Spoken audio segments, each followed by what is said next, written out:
Hello good morning student. तो आज हम बात करेंगे मैट्रिक्स की टाइप्स से, टाइप्स ऑफ मैट्रिक्स। कल जो हमने बात की थी वो मैट्रिक्स पे बात की थी। आज हम बात करेंगे types of matrix.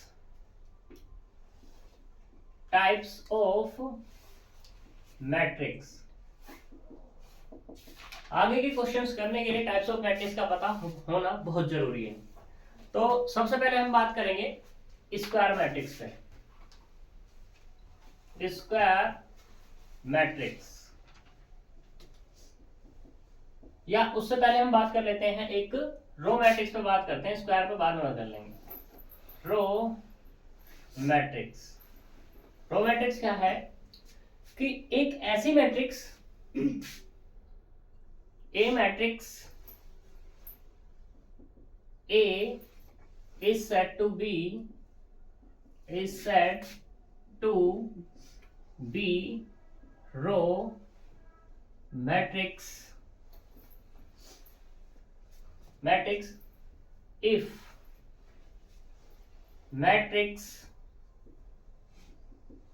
have only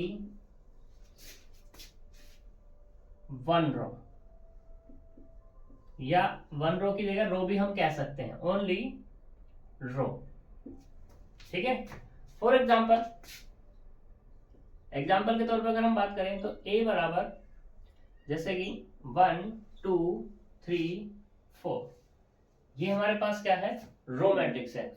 इसको लिखा कैसे जाएगा, एक रो है तो 1 इंटू 4, क्योंकि 4 कॉलम्स है यहाँ पर, तो इसलिए मैंने यहाँ पे लिखा था 1 रो ओनली, इसलिए लिखा था 1 होगा।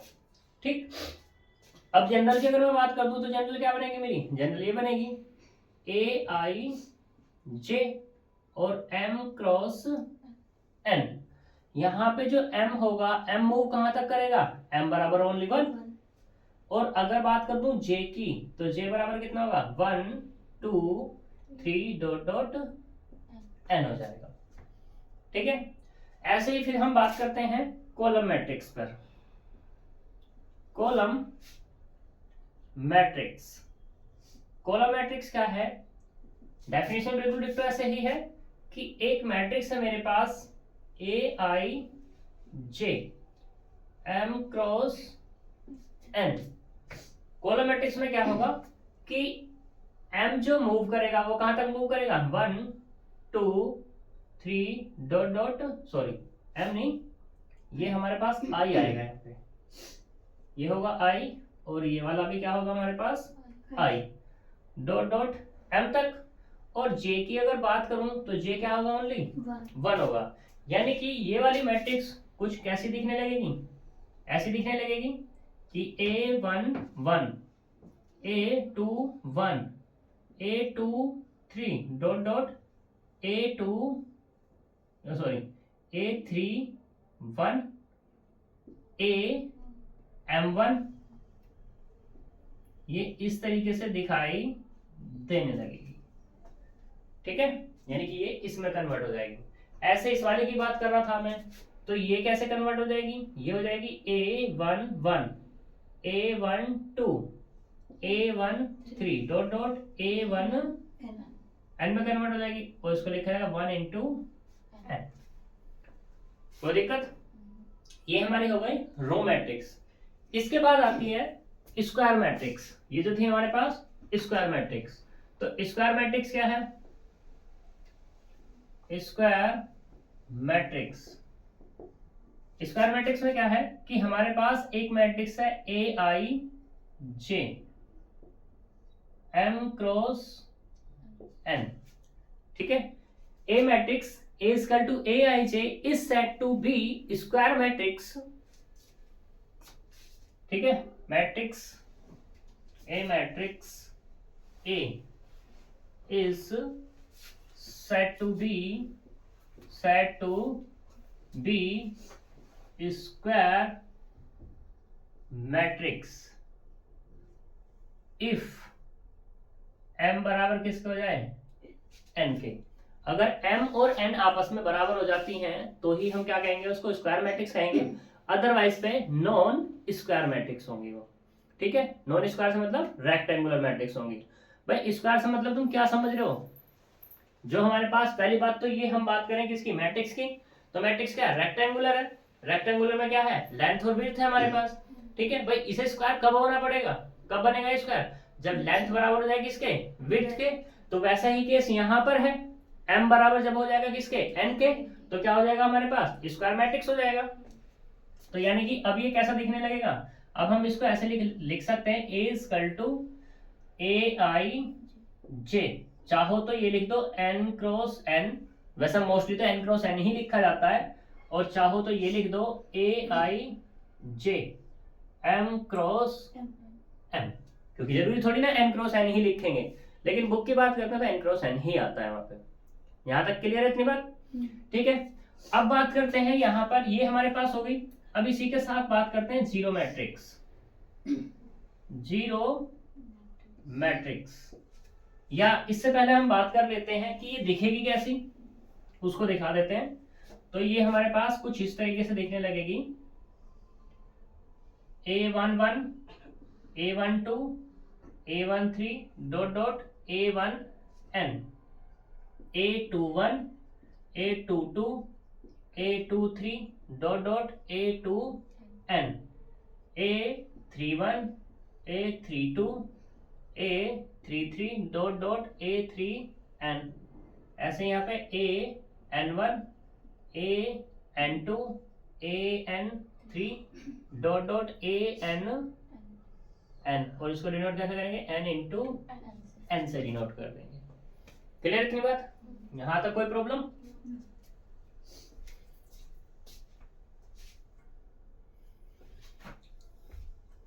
तो ये हो गई हमारे स्क्वायर मैट्रिक्स के बारे में बात। इसी के साथ आती है हमारे पास zero matrix, zero matrix. Zero matrix क्या है कि इफ ऑल ए आई जे बराबर जीरो, कोई भी हमारे पास मैट्रिक्स है, मान लो तुम्हारे पास ये मैट्रिक्स है ए बराबर ए आई जे, ठीक है। ये चाहे तुम्हारे पास m क्रॉस m की है, n क्रॉस n की है, या m क्रॉस n की है, ठीक है। इसको मुझे जीरो मैट्रिक्स बोलना है, तो जीरो मैट्रिक्स में तब बोलूंगा जब इसके ए आई जे सारे के सारे क्या होंगे, जीरो होंगे, ठीक है। यानी कि जो A11 है ये भी जीरो, A12 है ये भी जीरो हो जाए, A13 है ये भी जीरो हो जाए, A1n है ये भी जीरो हो जाएगा तुम्हारा। तो ये कैसी कहलाएगी तुम्हारी, जीरो मैट्रिक्स, ठीक।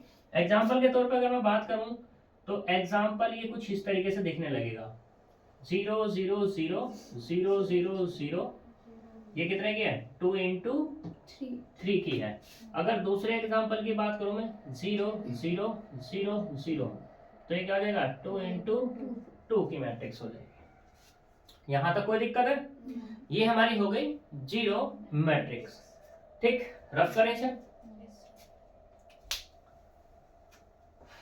अब मैट्रिक्स पे तो बात हो गई, अब हम बात करते हैं इसके साइज पे, जो सबसे ज्यादा दिक्कत रहती है बच्चों को कि साइज क्या होता है, ऑर्डर क्या होता है, सबसे ज्यादा कंफ्यूजन होती है, और ये हमेशा गलत ही होता है, हमेशा बच्चे गलत ही बोलते हैं इसको। कैसे कि देखो हमारे पास ये मैट्रिक्स है A equal to a I j m cross n, तो यहाँ पे जो m क्रॉस n है ना, ये बोला जाता है साइज ऑफ मैट्रिक्स। जो भी तुम्हारे पास मैट्रिक्स है उस मैट्रिक्स का ये साइज कहा जाता है, जिसको बच्चे बोलते हैं ऑर्डर। एक मैट्रिक्स है m इंटू n ऑर्डर की, ये जो होता है ना ये गलत बोला जाता है हमेशा, ठीक है। ये ऑर्डर नहीं होता, ये होता है साइज। अब तक तुम पढ़ गए हो 12th तक, तो उसमें क्या पढ़ा तुमने, ये ऑर्डर ही पढ़ा है, लेकिन ये ऑर्डर नहीं होता, ये होता है तुम्हारा साइज। अब तुम कहोगे जी ऑर्डर क्या होता है, तो देखो ऑर्डर जो होता है, order of matrix, order of matrix क्या होगा, number of row, number of rows equals to number of columns. अगर कोई भी मैट्रिक्स है मेरे पास, उस मैट्रिक्स में रो और कॉलम आपस में बराबर हैं, रो और कॉलम आपस में बराबर हैं, तो वो उस मैट्रिक्स का ऑर्डर कहा जाता है। जैसे कि अगर मैं स्क्वायर मैट्रिक्स यहां पे ले लूं, स्क्वायर मैट्रिक्स क्या ली थी मैंने अभी, ए बराबर कितनी, ए जे एन क्रॉस एन लिया था, तो हम यहाँ पे कहेंगे ऑर्डर ऑफ मैट्रिक्स ए, वो कितना है तुम्हारा, एन है, ठीक है। और अगर मैं साइज की बात करूं, तो साइज ऑफ मैट्रिक्स वो क्या है तुम्हारे पास, ए, वो क्या है, ए का साइज क्या है, इसी मैट्रिक्स पे बात हो रही है, एग्जांपल के तौर पे मैंने डाल दिया यहाँ पर n इंटू n, ये हमारा हो जाएगा साइज। क्लियर इतनी बात। फिर मैं एक एग्जांपल और ले रहा हूं, मैंने यहाँ पे मैट्रिक्स ली a इक्वल टू 1 2 3 3 3 2 7, ठीक। यहाँ पे क्या है, 2 रो है और 3 कॉलम है।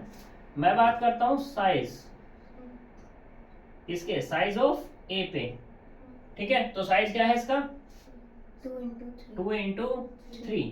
और अगर बात करूं मैं किसकी, ऑर्डर की, तो ऑर्डर ऑफ ए वो कितना है,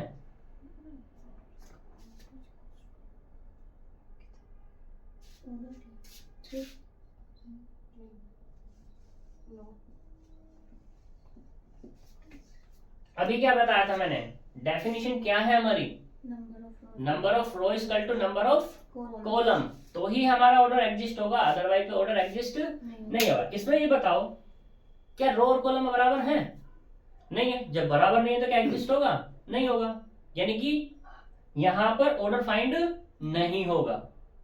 नॉट फाइंड भी हम इसको लिख सकते हैं, नॉट फाइंड। आई बात समझ में। अब ये चीज याद रखना, जो तुम पढ़ के आए हो पहले वो पढ़ के आ गए, अच्छी बात है, जैसा पढ़ गए ठीक पढ़ गए, सब कुछ बढ़िया पढ़ गए, ठीक है, और सही पढ़ गए हैं। अब जो भी है गलत है सही है वो ये है, ठीक है, गलत नहीं है सही है बिल्कुल। तुम्हें लग रहा होगा कि अब गलत पढ़ाया जा रहा है, बट गलत तुम पढ़ के आए हो, अब सही पढ़ाया जा रहा है, ठीक है। तो ये साइज और ऑर्डर के बारे में बात हो गई यहाँ पर। यहाँ तक कोई प्रॉब्लम होगी नहीं। जीरो मैट्रिक्स की भी बात होगी, रो भी होगी, कॉलम भी होगी। अब बात करते हैं आइडेंटिटी मैट्रिक्स की। जो जीरो मैट्रिक्स है ना, उसको नल मैट्रिक्स भी बोल देते हैं, वॉइड मैट्रिक्स भी बोल देते हैं। नल मैट्रिक्स नहीं बोलेंगे भाई, ना वॉइड मैट्रिक्स बोलेंगे। नल मैट्रिक्स बताता हूँ क्या बोलेंगे, क्योंकि जीरो तो एक एलिमेंट है।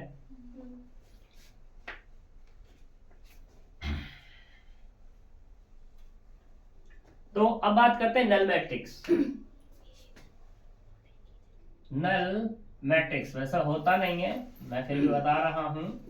नल मैट्रिक्स क्या होता है, एक ऐसी मैट्रिक्स जिसके पास कोई भी एलिमेंट ना हो, जिसके पास कोई भी एलिमेंट ना हो, तो वो क्या कहलाएगी तुम्हारी, नल मैट्रिक्स या वॉइड मैट्रिक्स, ठीक है जी। Null matrix, void matrix. Clear इतनी बात। आगे चलते हैं, बुक देना जरा।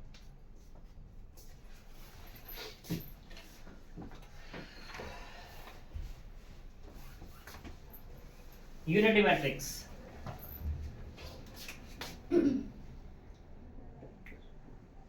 यूनिटी मैट्रिक्स,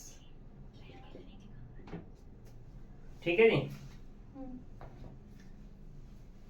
इसको यूनिट भी बोल देते हैं, यूनिट ट्री भी बोल देते, सॉरी यूनिट ट्री तो अलग हो जाएगा। Unit matrix. यूनिट मैट्रिक्स क्या है कि एक मैट्रिक्स है तुम्हारे पास A I J M cross M T या एन क्रॉस एन की।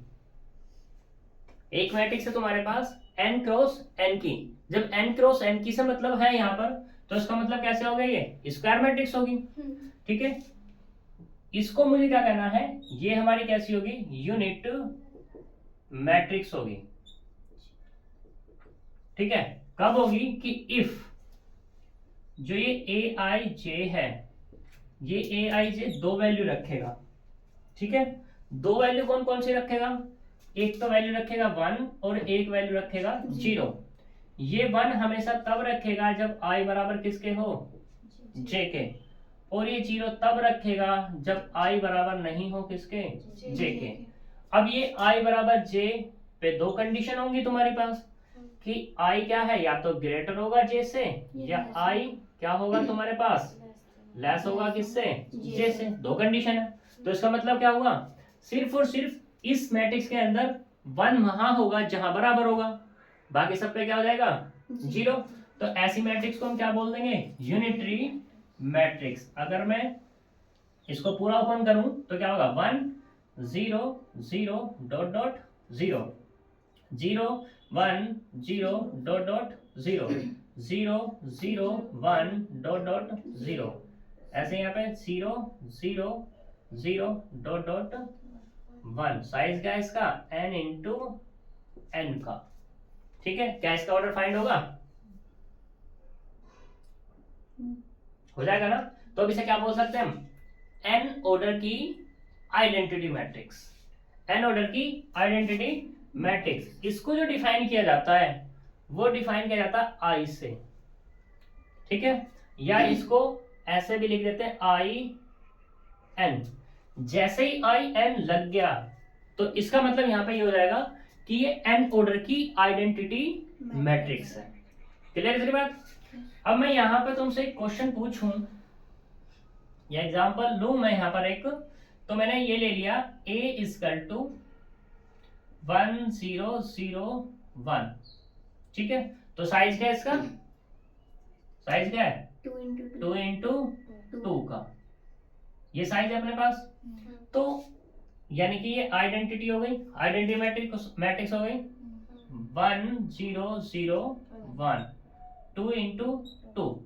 इसको मैं कैसे लिख सकता हूँ, और इसको मैं लिखूंगा i2।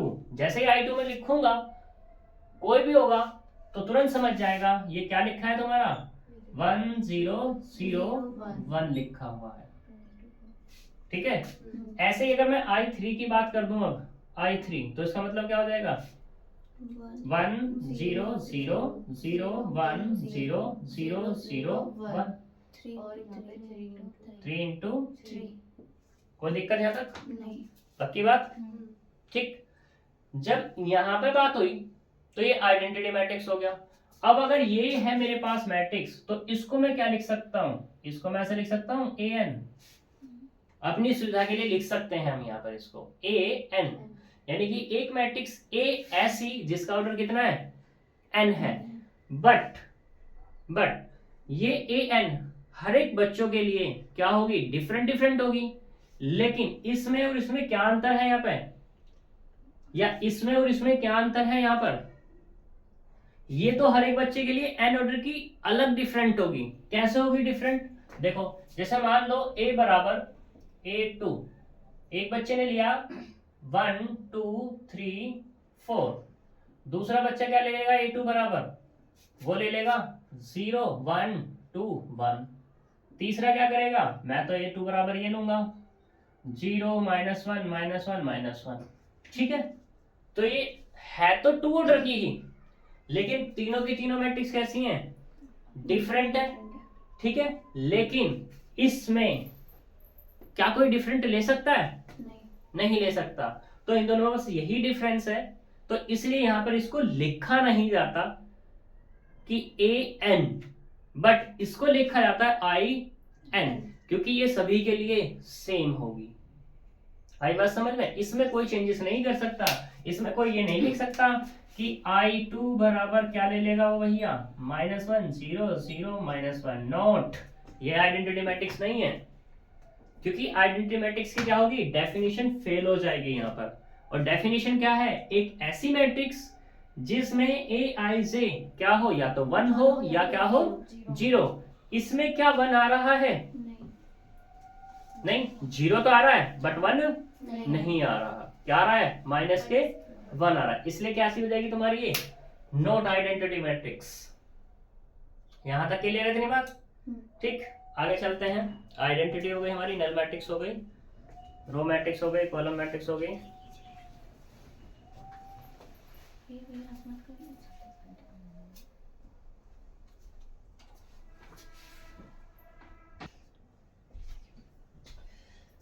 देखो अब बात करते हैं सब मैट्रिक्स ऑफ मैट्रिक्स। मैट्रिक्स की सब मैट्रिक्स पे बात करते हैं। वो क्या होती है तुम्हारे पास?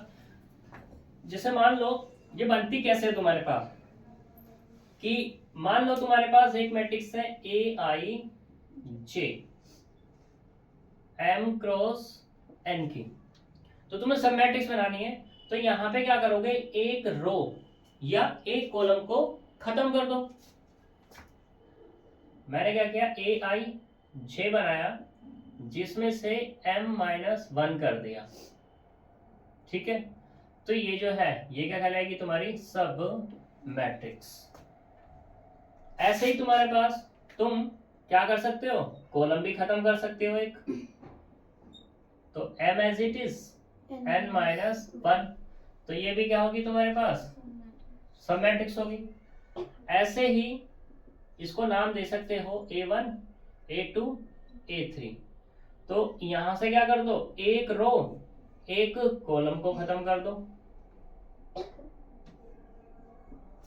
एक रो एक कॉलम को खत्म कर दो, तो ये भी कैसी हो जाएगी तुम्हारे पास, सब मैट्रिक्स।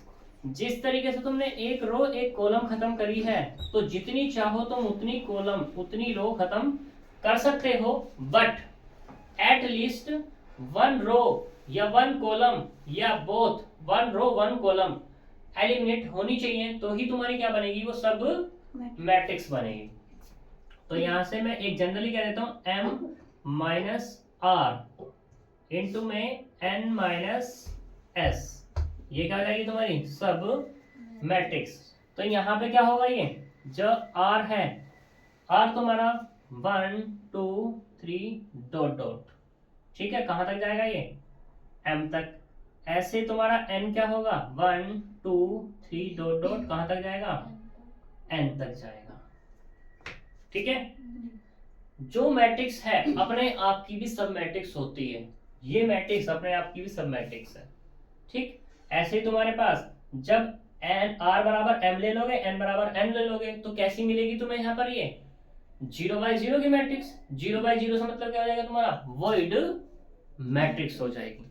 ठीक है, तो सब मैट्रिक्स के बारे में बात क्लियर है, सही।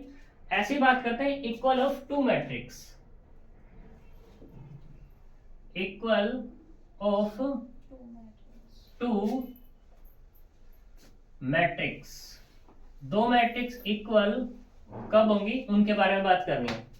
तो मान लो तुम्हारे पास एक मैट्रिक्स ये है ए आई जे, एंड दूसरी मैट्रिक्स क्या है, बी बराबर बी आई जे।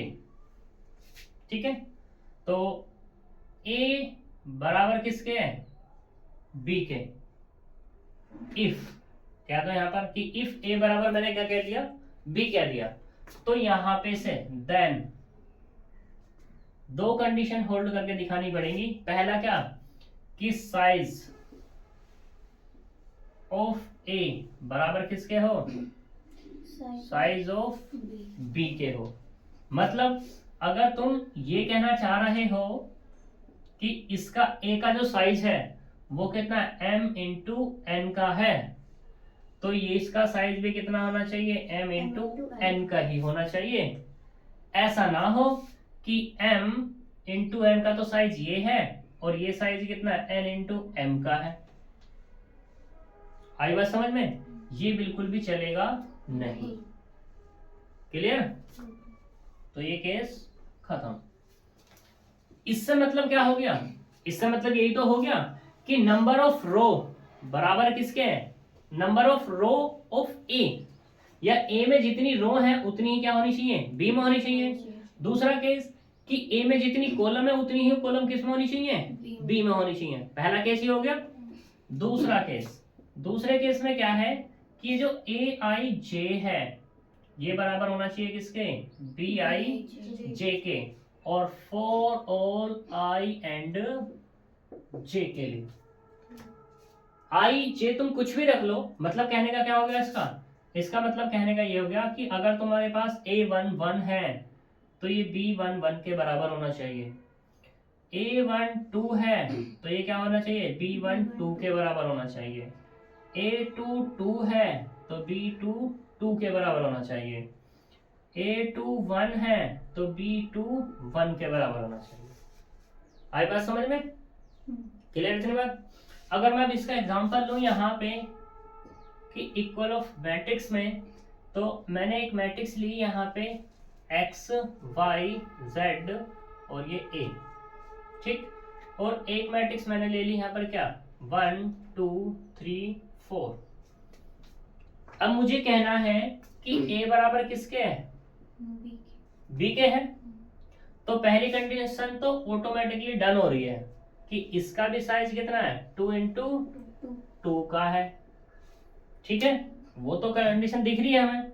लेकिन दूसरी कंडीशन नहीं दिख रही, सेकंड वाली कौन सी, कि x बराबर 1 के है, y बराबर 2 के है, z बराबर 3 के है और a बराबर 4 के है, वो हमें कंडीशन नहीं दिख रही, ठीक है। लेकिन अगर हमें a बराबर b कहना है तो ये हमें स्ट्रिक्टली बोलना पड़ेगा ही पड़ेगा कि x की वैल्यू 1 है या x बराबर 1 के है, y बराबर 2 के है, z बराबर 3 के, a बराबर 4 के है। आई बात समझ में। अगर तुम एक को भी बराबर नहीं करोगे, जैसे मान लो तुमने ये कह दिया कि डज नॉट इक्वल टू 3, तो अब ये तुम्हारे यहाँ पे बराबर नहीं रहेगी। आई बात समझ में, क्लियर है इक्वल की बात। चलो फिर इसी में आता है हमारे पास एडिशन, मल्टीप्लिकेशन ऑफ मैट्रिक्स वगैरह वगैरह, ये चीज आती हैं। ये रफ करूं,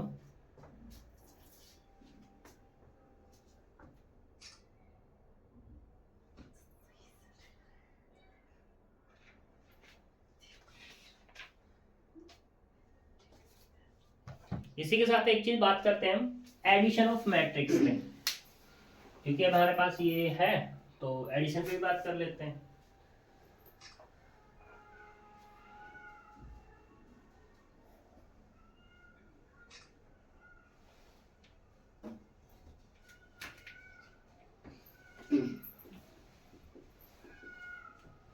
एडिशन ऑफ मैट्रिसेस, जो मैट्रिसेस हैं उनका एडिशन। तो एडिशन होने के लिए यहाँ पे जो कंडीशन इक्वल की थी ना, उसमें से एक कंडीशन को हम यहाँ पे लेके आएंगे। मतलब कहने का क्या है कि लेट a बराबर ai j एंड b बराबर bi j, ठीक है, देन a प्लस b बराबर क्या मिलेगा हमें, ये मिलेगा ai j plus bi j, ठीक है। प्रोवाइडेड क्या होगी कंडीशन कि यहाँ पे size of a equals to size of b, otherwise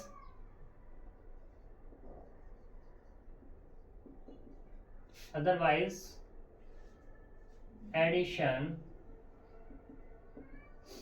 not exist, यानी कि एडिशन तभी होगा जब साइज दोनों के क्या होंगे, बराबर होंगे। एग्जाम्पल के तौर पे अगर मैं बात करूं तो यहाँ पे a बराबर ले लेते हैं 1 2 3 4, इसका साइज कितना है 2/2 का। b बराबर ले लेते हैं 0 1 -1 और ये 2, ये भी कितना है 2/2 का। तो मुझे क्या करना है a प्लस b करना है, तो 1 2 3 4, ये कितना 2 इंटू 2 प्लस 0 1 -1 2, ये कितना 2 इंटू 2। तो यहां से क्या मिलेगा 1 प्लस 0 और पोजीशंस ऐड होंगी उनकी। 1 अगर फर्स्ट प्लेस पर है तो सेकंड बी वाले का भी क्या आगे लेंगे हम फर्स्ट प्लेस ही लेंगे।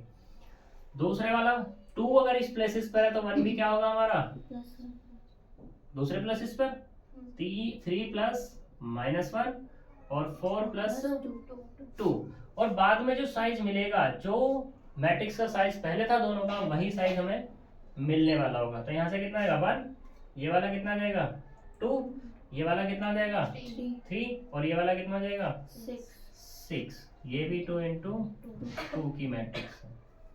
तो अब यहाँ से क्या रिजल्ट मिलता है मुझे कि दो मैट्रिक्स को जोड़ने के लिए हमें क्या चाहिए। सबसे पहली बात तो ये कि उन दोनों के साइज बराबर होनी चाहिए। Number of row equal to number of columns होनी चाहिए। ठीक है, number of row of a equal to number of row of b and number of column of a equals to number of column of b होनी चाहिए। ठीक है, अब ऐसा नहीं होना चाहिए कि मान लो यहां पे मैंने क्या ले लेता हूं, इस तरफ कर दूं,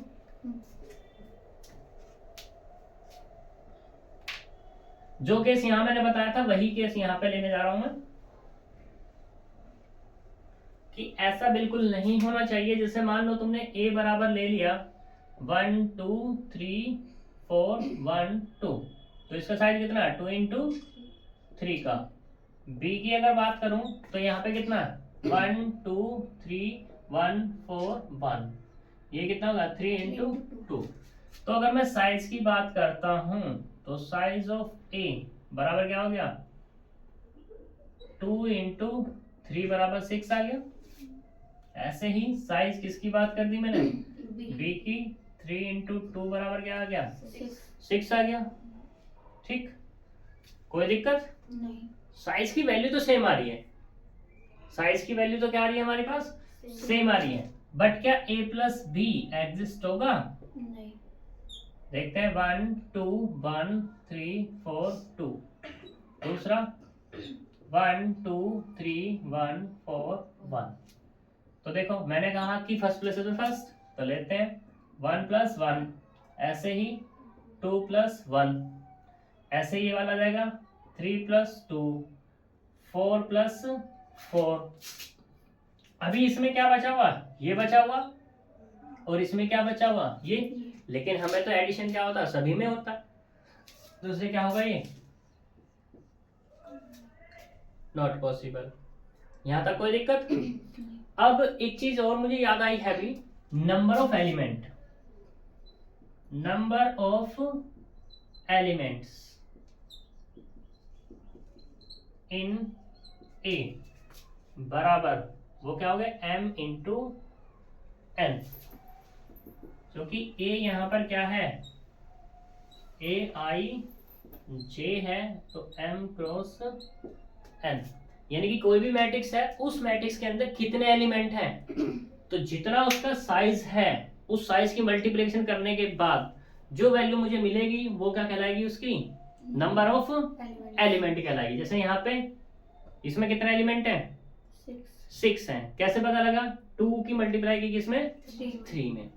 आई बात समझ में, यहां तक तो इस तक तो ये साइज रह जाता है, लेकिन जैसे वैल्यू तुम निकाल दोगे तो एलिमेंट हो जाते हैं।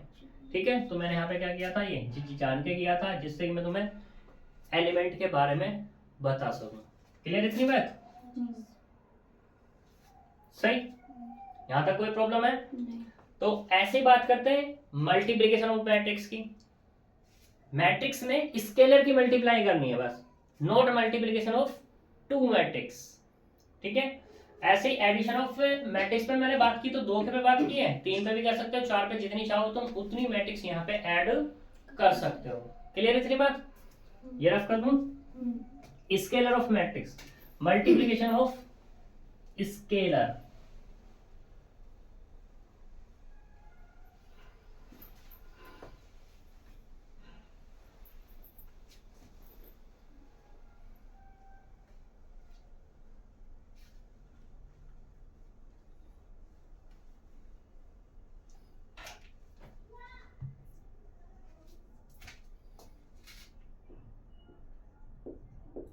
Multiplication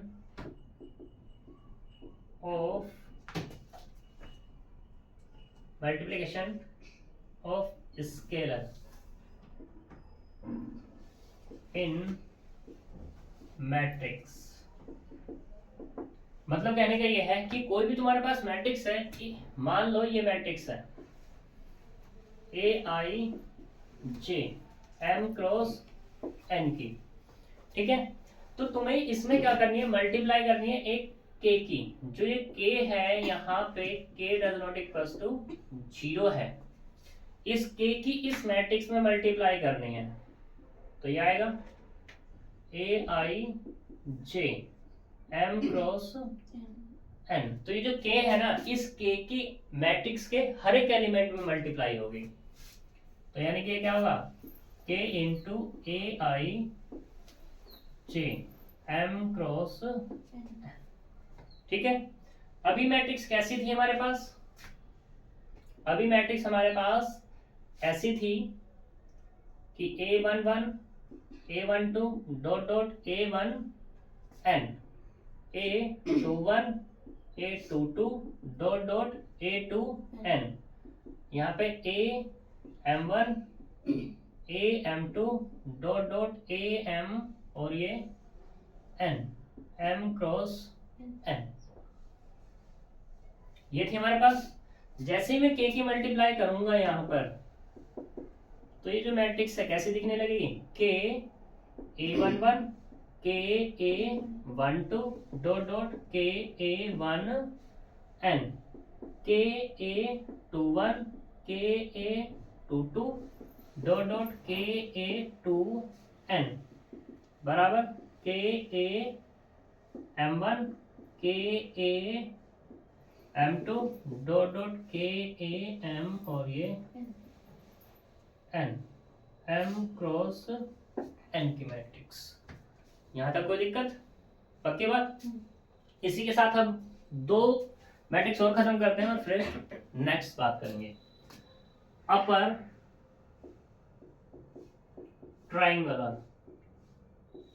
triangular matrix. Upper triangular matrix क्या होती है कि ये जो मैट्रिक्स तुम्हें दिखाई दे रही है, अगर इस मैट्रिक्स में ये पहली मैट्रिक्स कैसी होनी चाहिए तुम्हारे पास, ये होनी चाहिए AIJ M क्रॉस M की या N क्रॉस N की, यानी कि स्क्वायर मैट्रिक्स पहले होनी चाहिए, ठीक है। इसमें जो होंगी कंडीशन कि AIJ वो कैसा होना चाहिए, एक तो होना चाहिए AIJ नॉन जीरो, ठीक है। या ऐसे कह दो कि AIJ बराबर क्या है, सिर्फ जीरो तब है जब यहां पर I ग्रेटर है किसके, J से, ठीक है। मतलब क्या हुआ कि ये जो मैट्रिक्स है तुम्हें दिखाई देने लगी कैसी, ये दिखाई देगी A11 की A12 dot dot A1 M लिया मैंने तो M ले लेते हैं, ये 0 A21 dot dot A2 M, ऐसे यहाँ पे कितना आएगा 0 0 डॉट डॉट AM और ये M M क्रॉस M। यहाँ तक कोई दिक्कत नहीं, पक्की बात। तो हाँ गड़बड़ हो गई, ये ऐसी दिखेगी, I छोटा होना चाहिए किससे, J से, क्योंकि I कौन है हमारे पास, I तो हमारे पास ये है 1 और ये क्या हो गया 2, नहीं सही था हमारे पास, सही था, ठीक है। तो यहां से क्या हो जाएगा कि I की वैल्यू 2I हमारे पास और J की वैल्यू कितनी है 1, तो क्या हो गया 0 हो गया, और यहाँ पे क्या आएगा A2 2 आएगा ये। ऐसे अगले वाला कितना आएगा A31 A32 A33 आएगा, 330 नहीं होगा, लेकिन 32 और 31 क्या हो जाएंगे हमारे पास 0 हो जाएंगे। तो ये कैसे दिखने लगेगी मुझे, अपर ट्रायंगुलर मैट्रिक्स। एग्जांपल के तौर पे अगर मैं बात करूं तो एग्जांपल कैसा हो जाएगा इसका, वो हो जाएगा 1 2 3 0 1 -1 0 0 और ये 1 हम कह सकते हैं, 3 क्रॉस 3। तो ये हमारे पास यहां तक कोई दिक्कत है नहीं। ठीक। अब ऐसे बात करते हैं लोअर ट्रायंगुलर मैट्रिक्स में। लोअर ट्रायंगुलर मैट्रिक्स में क्या हो जाएगी, क्या हो जाएगी, ये आई लेस हो जाएगा किससे, जे से। तो वो कैसा दिखेगा, ये जो सारे के सारे एलिमेंट है वो नीचे आ जाएंगे, मतलब ये ऊपर वाले 0 हो जाएंगे, ये नीचे हो जाएंगे, कोई दिक्कत नहीं। इसे बात करते हैं diagonal of matrix. Diagonal diagonal diagonal of matrix. Diagonal of matrix क्या है कि मैट्रिक्स में डायगोनल क्या होते हैं, वो पहले सबसे पहले उसे क्या होना पड़ेगा, मैट्रिक्स को स्क्वायर होना पड़ेगा। तो उसमें जो हमारे पास एलिमेंट है कौन कौन से, A11 A22 dot dot AN या M लिया तो M इंटू M। तो ये जो सारे के सारे एलिमेंट हैं, ठीक है, यानी कि ये मैट्रिक्स दिखाई दे रही है वाली, ठीक। तो ये इस मैट्रिक्स का क्या कहलाएगा, डायगोनल कहलाएगा, ठीक है। और ये डायगोनल एलिमेंट हो जाएंगे, A11 A22 A23 A33 AN या AMM। क्लियर है इतनी बात। अब यहाँ पे डायगोनल के बारे में मुझे पता लग गया, तो डायगोनल से भी मैं यहाँ पे अपर ट्रायंगुलर और लोअर ट्रायंगुलर बना सकता हूँ।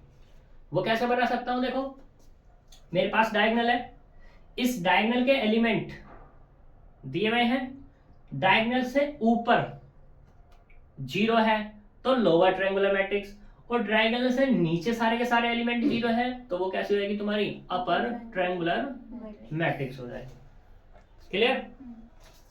तो ये तुम्हारी अपर ट्रायंगुलर भी हो गई। मेन काम कल चलेगा और कल तुम्हारे हो सके ये चैप्टर खत्म हो जाए, ठीक है, क्योंकि क्वेश्चन आने के लिए 3 नंबर में, सही। तो कल हम बात करेंगे नेक्स्ट वीडियो में, तब तक के लिए बाय बाय।